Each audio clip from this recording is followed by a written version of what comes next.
Grand master Kevin हॉस्ली कहते हैं कि सालों से मेमोरी को बुरा माना जाता आ रहा है। इसे रट्टा मारने से जोड़ के देखा जाता है, जिसमें आप ज़बरदस्ती अपने ब्रेन को इन्फॉर्मेशन से भर देते हैं। यहाँ तक कि टीचर्स भी कहते हैं कि समझ समझ के पढ़ना चाहिए, लेकिन अगर आप किसी इन्फॉर्मेशन को याद ही नहीं रख सकते हैं तो उसे समझ कैसे सकते हैं। हमारे साथ अक्सर ऐसा होता है, हम किसी इन्फॉर्मेशन को समझ तो लेते हैं लेकिन ज़रूरत पड़ने पर याद ही नहीं कर पाते हैं। कुछ रियल लाइफ एग्जाम्पल देता हूँ। आप सभी ने कंपाउंड इंटरेस्ट टॉपिक को पढ़ा होगा, समझा होगा, उसका फार्मूला का डेरिवेशन भी समझा होगा, लेकिन क्या आपको वो डेरिवेशन याद है? मैक्सिमम लोगों को तो फार्मूला भी याद नहीं होगा। इसी तरह आपने स्कूल कॉलेज में सैकड़ों इन्फॉर्मेशन को समझा होगा, एक एक डेरिवेशन को अच्छी तरह से समझा होगा, लेकिन क्या आपको कुछ भी याद है? मैक्सिमम लोगों का तो मेमोरी इतना वीक होता है कि उन्हें मार्केट से क्या क्या लाना है वो भी लिख के ले जाते हैं। कोई एड्रेस बताया जाए तो वो भी भूल जाते हैं और कंफ्यूज हो जाते हैं कि राइट जाना था या लेफ्ट में। आज तो लोग अपने फैमिली मेम्बर्स का फ़ोन नंबर तक याद नहीं रख पाते, उसे भी सेव करके रखते हैं। मैंने तो कई लोगों को उनका एटीएम का 4 डिजिट का पिन तक लिख के रखते देखा है, जबकि ये ना तो सेफ है और ज़रूरत पड़ने पर परेशान करने वाला चीज़ भी है। समझना इम्पॉर्टेंट है, लेकिन उससे भी ज़्यादा इम्पॉर्टेंट है कि आप उस इन्फॉर्मेशन को याद रखो जिसे समझा है। नहीं तो समझने का क्या फ़ायदा जब आप रिकॉल ही ना कर सको। अब आपको समझ में आ गया होगा कि मेमोरी कितना इंपॉर्टेंट है। आई थिंक समझने से भी ज़्यादा इंपॉर्टेंट है। एंड मोस्ट प्रोबेबली अगर आप गवर्नमेंट जॉब की तैयारी कर रहे हो तो आपको मेमोरी पावर इंक्रीज़ करने की बहुत ज़रूरत है। अनलिमिटेड मेमोरी बुक के ऑथर है ग्रैंड मास्टर केविन हॉस्ली। वो ग्रैंड मास्टर है क्योंकि उन्होंने 1995 में international grand master of memory का टाइटल जीता था और उन्होंने 1999 में the Everest of memory test का वर्ल्ड रिकॉर्ड तोड़ा था। एंड अमेजिंगली उन्होंने पाई का फर्स्ट 10,000 डिजिट्स याद किया था। आप अभी कितने कर सकते हो? आप वीडियो को आखिर तक देखो और अच्छे से समझो तो कम से कम 100 डिजिट तक जरूर याद कर लोगे। केविन कहते हैं कि परफेक्ट मेमोरी एक स्किल है, कोई बॉर्न गिफ्ट नहीं, और स्किल को इम्प्रूव किया जा सकता है। केविन को बचपन में डिस्लेक्सिक था, मतलब वो मेंटली चैलेंज्ड बच्चे थे। कुछ भी याद करना या समझना तो दूर, वो तो रीडिंग भी नहीं कर पाते थे। लेकिन उन्होंने एक्सपर्ट से सीखा, बहुत सारे बुक्स पढ़े, अनलिमिटेड प्रैक्टिस किया और अपने मेमोरी को स्ट्रॉन्ग बनाया। केविन ने बुक में 2 मेमोरी मेथड्स के बारे में बताया जो दुनिया के सारे मेमोरी चैंपियंस यूज़ करते हैं और मुश्किल से मुश्किल, बड़े से बड़े इंफॉर्मेशन को आसानी से याद कर लेते हैं। Number 1 SEE principle, number 2 placing methods. Kevin कहते हैं कि फोटोग्राफिक मेमोरी एक मिथ है। मेमोरी एक क्रिएटिव प्रोसेस है, फोटोग्राफिक प्रोसेस नहीं। और हम सब मेमोरी बनाते हैं अपनी इमेजिनेशन की मदद से, और हम अपनी इमेजिनेशन को स्ट्रॉन्ग कर सकते हैं सी प्रिंसिपल की मदद से। सी का मतलब है सेंस, एग्जीग्रेशन, एनर्जाइज। हम किसी भी इंफॉर्मेशन को अपने 5 सेंसेस के थ्रू लेते हैं, sight, sound, smell, touch and taste. आप जितना ज़्यादा सेंसेस का यूज़ करोगे इन्फॉर्मेशन को लेने के लिए, उतना ही स्ट्रॉन्ग मेमोरी क्रिएट कर पाओगे। फॉर एग्जाम्पल, एक हॉर्स के बारे में सोचो, अपने माइंड में उसे देखो, उसे टच करो, स्मेल करो, उसे सुनो, इवन टेस्ट भी कर सकते हो। आपने अभी हॉर्स वर्ड को नहीं देखा, एक रियल हॉर्स के पिक्चर को इमेजिन किया और आपने उसे अपने सारे सेंसेस का यूज़ करके क्रिएट किया।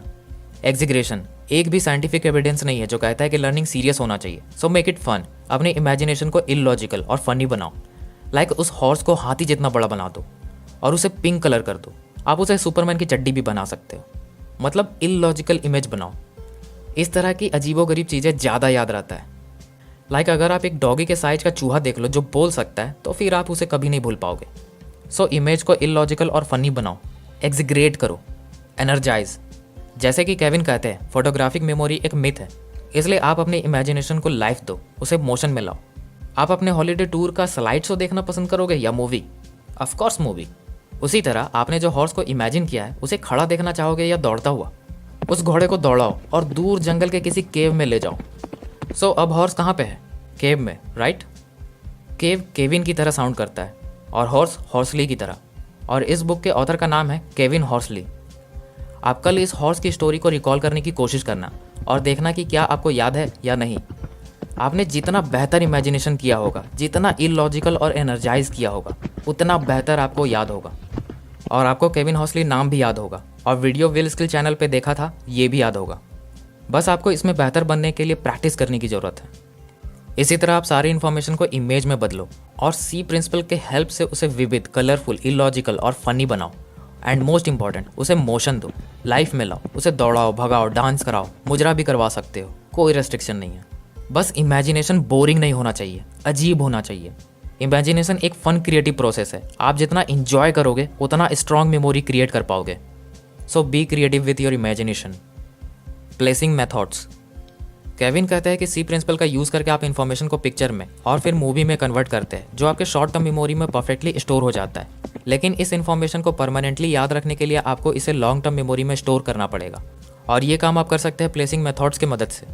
प्लेसिंग मेथड में आपको उन प्लेसेस का यूज़ करना है जो आपके लॉन्ग टर्म मेमोरी में ऑलरेडी स्टोर है, और आपको वहाँ न्यू इन्फॉर्मेशन को रखना है। चलिए इसे एक एग्जाम्पल से समझते हैं। आप अपने कार को विजुअलाइज करो। अगर आपके पास कोई कार नहीं है तो आप किसी भी कार को विजुअलाइज कर सकते हो जो आपके माइंड में डिटेल में स्टोर है। ये कोई टॉय कार भी हो सकता है। अब आप मेरे साथ कुछ पिक्चर्स को इमेजिन करना सी प्रिंसिपल का यूज़ करके। अब आप कार के छत को हटा दो और कार को कोई भी कलर कर दो।